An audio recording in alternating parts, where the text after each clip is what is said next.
Hello everyone, my name is Gabby and welcome back to another Dragon Ball Super review. This time we're reviewing episode 14. Goku and Beerus' fight is reaching its climax.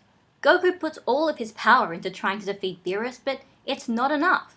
No amount of heroic motivation will change the fact that Beerus is simply stronger than him. He falls back to the earth exhausted, while Beerus decides to keep his promise. Goku lost the battle, so it's time for him to destroy the earth. Until he suddenly falls asleep. Whis guesses that since Beerus isn't used to using all of his power like that, it tired him out incredibly quickly, so now he's asleep. And when he wakes up, he'll probably forget all about his promise of destroying the Earth. But he won't forget the pudding. Thanking Goku for providing a challenge, Whis leaves with the asleep Beerus, leaving everyone to reflect on the bizarre events of that day. The god of destruction came to Earth, they had a really bad birthday party, Gohan and Videl are going to be parents, Goku became a Super Saiyan God, and Vegeta showed that he really does care about his wife. Oh, and the Pilaf gang showed up. They're still rowing away from the ship, with Pilaf exclaiming that one day he will get those Dragon Balls. One day. And thus ends the Battle of Gods arc of Dragon Ball Super. So, what did I like about this episode? Well, I honestly enjoyed the way that this fight ended. In Battle of Gods, it's still the same. Goku loses, and then Beerus decides, okay, you know what? I'm going to destroy a little bit of the Earth, and then that's it. And I won't destroy the entire Earth because I've decided I like you guys. But in this one, it is the same. Beerus is still, Whis guesses that Beerus was actually just pretending to be asleep, because he just didn't want to destroy the Earth, and he didn't want to destroy Goku and everything. But in here, it's like Beerus is a lot more prideful, and he doesn't want to admit the fact that the Earth might have changed him, that he's decided he doesn't want to destroy something. I thought it was just very interesting. By doing this, it puts a lot less focus on just like, oh wow, Goku is just so amazing that he can go and reform like Beerus, the god of destruction, because that's just how Goku is. It's a lot more on Beerus' grounds, and honestly I think I prefer that a lot more. Because I don't like it when the plot just decides to stop and give us all a detailed explanation of how amazing Goku is. It's something we keep seeing all the time, and it's just something I just find a bit boring.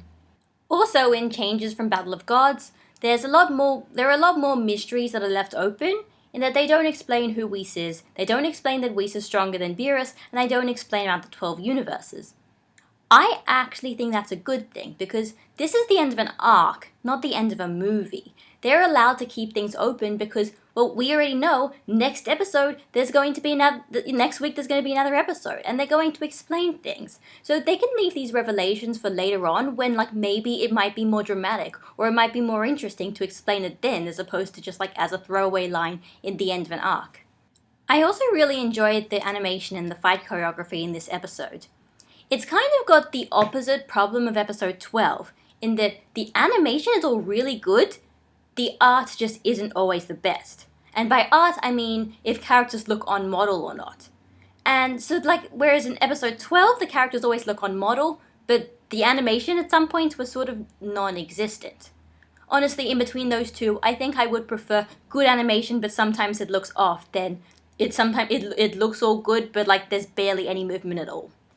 As for what I didn't like about this episode, basically just Goku's Nakama boost, as for those of you who've watched One Piece. Basically just the whole Goku cares about his friends, so now he's gonna get up and stronger. I swear that happened at least twice during this episode.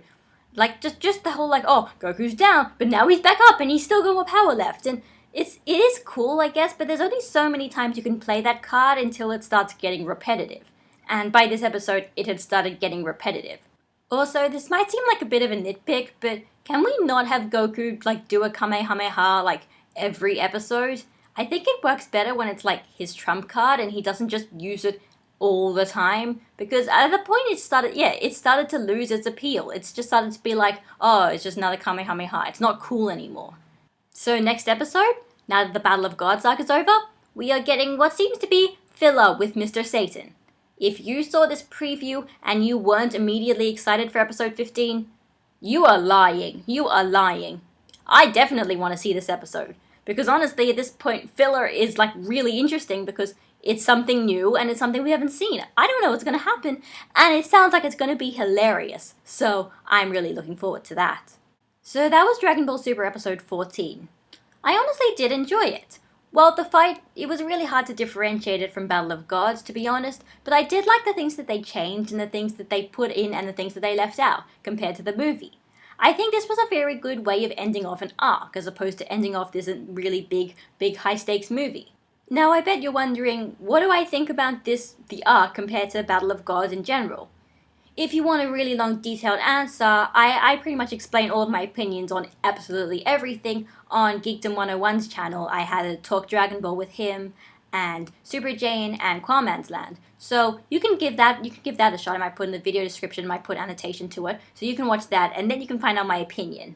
But if you want my honest opinion on comparing the two, well, to be honest, Battle of Gods in Dragon Ball Super, the Battle of Gods arc did not do much different. But I don't think that's necessarily a bad thing.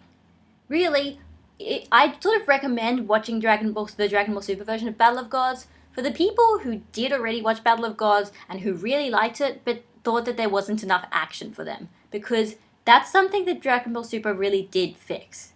Really, the biggest problem Dragon Ball Super has had so far is trying to get its own unique identity.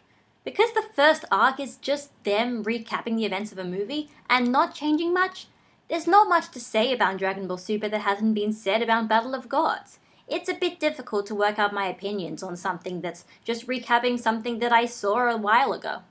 But as it is, I did enjoy the Battle of Gods arc. I would probably prefer watching the Battle of Gods movie, but that's just because it's shorter. But either way, Dragon Ball Super's version was pretty much alright. There was only really sort of 2.5 episodes that I just didn't like at all. That is episode 5, episode 12, and a bit of episode 7. But whether you liked it or you hated it, it's over now, so we can go and move on to new things. As in, a bit of new things. And then we get to more old things in terms of Resurrection F. But we'll talk about that a bit later. So this is Gabby signing out, and I'll see you all next week. Bye guys!